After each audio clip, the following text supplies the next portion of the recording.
It started like any other Tuesday. The sun was out, the birds were chirping, and I was just minding my own business, enjoying a rare moment of peace.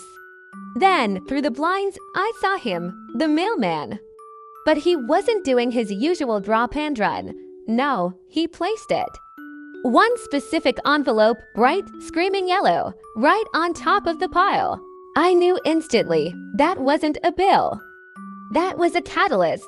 Something was about to happen. I glanced over my shoulder toward the kitchen.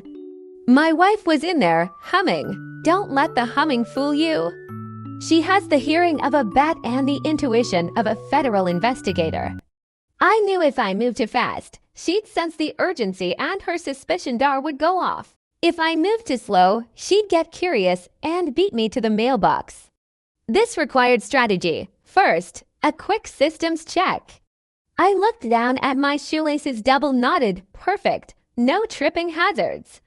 I took a deep, silent breath, turned the doorknob with the stealth of a cat burglar, opened the front door, and made my move operation. Secure the package was a go. Of course, I didn't even get 5 steps before her voice shot out from the kitchen like a laser beam. Where are you going?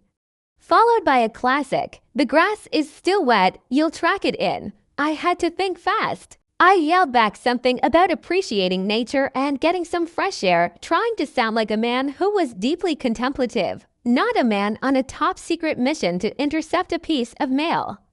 I reached the letterbox, my heart pounding. I snatched the yellow envelope, my fingers trembling slightly, and shoved it deep into my back pocket. Mission accomplished, now for the cover-up. I grabbed the rest of the mail, the usual assortment of coupons, flyers, and junk mail addressed to current resident, and walked back inside, deploying my best innocent face. You know the one. The kind of face that says, I have never committed a physical or moral crime in my entire life, and I am a stranger to all forms of deceit. I casually dropped the stack of mail on the kitchen counter, but she was already hovering, like a vulture circling its prey. Anything good? She asked, her eyes scanning the pile. Nah, just the usual, I said with a shrug, pizza coupons, oil change discounts. The exciting life of a homeowner. I thought I'd nailed it. But then she narrowed her eyes. That's the look. The look that says, I know you're lying, and I'm just enjoying watching you squirm before I go in for the kill. She asked, then why are you sweating? Busted. And why is your left hand firmly pinned to your back pocket like you were trying to stop your wallet from making a run for it?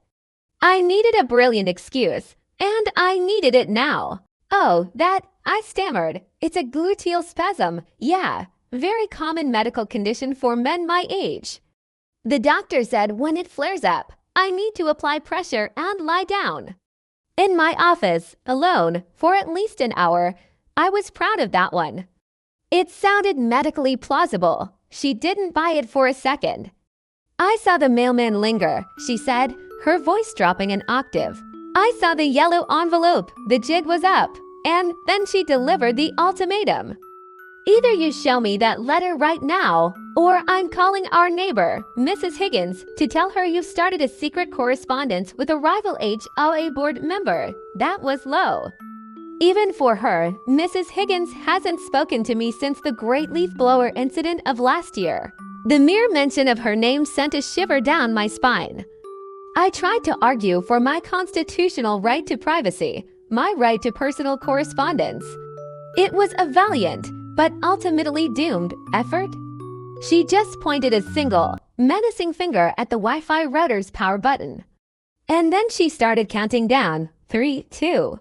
I cracked. I was a broken man. I pulled the yellow envelope from my pocket and handed it over like a defeated soldier surrendering his sword.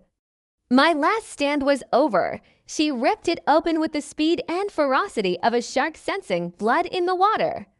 There was a long, terrible silence as she stared at the paper inside. The silence was worse than any shouting. I started rambling, babbling about how it was a surprise, or a special voucher, or maybe an early anniversary gift I was going to give her later. Finally, she spoke. Her voice was flat.